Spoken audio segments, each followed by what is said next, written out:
O sports update muna tayo ha. Talagang nakatutok ngayon ang NBA fans worldwide sa pasiklaban ng paborito nilang NBA team sa finals.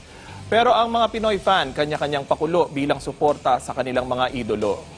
Ang isang magbabarkada nga sa Maynila, trending po ang kanilang post sa social media matapos ipatorpulin pa ang na-champion daw ang kanilang pambato na Los Angeles Lakers. Pero ano kayang reaksyon nila ngayon sa performance ng kanilang mga idol?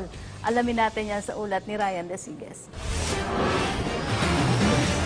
Viral ngayon sa social media ang post ng magbabarkada nito na may hawak na tarpaulin na nagsasabing champion na ang Los Angeles Lakers sa 2020 NBA Finals. Ang post na ito umabot na sa halos 8,000 ang share. Nahanap namin ang may-ari ng Facebook post na si Conrad dito sa Loreto Street sa Sampaloc, Maynila. Actually, hindi naman namin akalain na mag-viral to dahil katuwaan lang namin mga magtotropa. Sa group chat namin, nag-ano lang kami. May nag-sponsor sa amin na taga LA na barkada namin na dito lumaki. At dahil tutok rin ang karamihan sa atin sa NBA Finals, pinagpipiestahan na rin ang post ng mga fans ng NBA.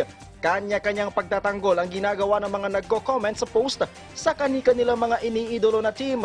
Maliban sa sagutan sa comment section, umuulan rin ng memes gamit ang picture ng kanilang mga idols. Sa mga basher, pagkakataon nila magsalita ngayon. Natural yun. Pero hintayin naman nila yung term namin. Pag kami nag-champion, tsatsain ko lahat sila magtatago. Ayon naman sa may-ari ng post, sobrang fan daw sila ng LA Lakers kung kaya't nagpagawa sila ng tarpaulin bilang pagpapakita ng suporta. Pero paglilinaw nila, katuwaan lang ang kanilang ginawa. Pero ang excitement ng grupo tila nausog. Sa Game 5 kasi ng Miami Heat kontra Los Angeles Lakers, pinataob ng Miami ang Lakers sa score na 111-108 pabor sa Miami. Kumamada si Jimmy Butler ng 35 points, 12 rebounds at 11 assist. Sa panig naman ng Lakers, nakapuntos ng 40 points si LeBron James.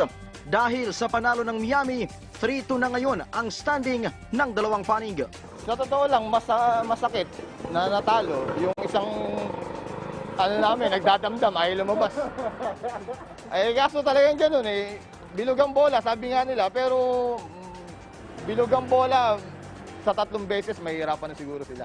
Bagamat natalo kanina ang Lakers kontra sa Miami Heat, positibo ang magbabarkada na ito na sa araw ng Lunes sa Game 6, tuluyan ang makakamit ng Lakers ang kampyonato para sa 2020 NBA Finals. Sa araw ng Lunes ay muling magsasama-sama ang barkada para sabay-sabay nilang panuorin ang laban ng Lakers kontra Miami Heat. Maliban sa tarpaulin, magsusuot na rin sila ng Lakers na t-shirts. Hindi naman daw unang beses na ginawa ng magbabarkada ang paggawa ng tarpaulin para sa kanilang idolong LA Lakers at taon-taon ay gumagawa sila ng tarpaulin bilang suporta para sa kanilang mga idolo sa larangan ng basketball. Ryan Desigues para sa Bayan.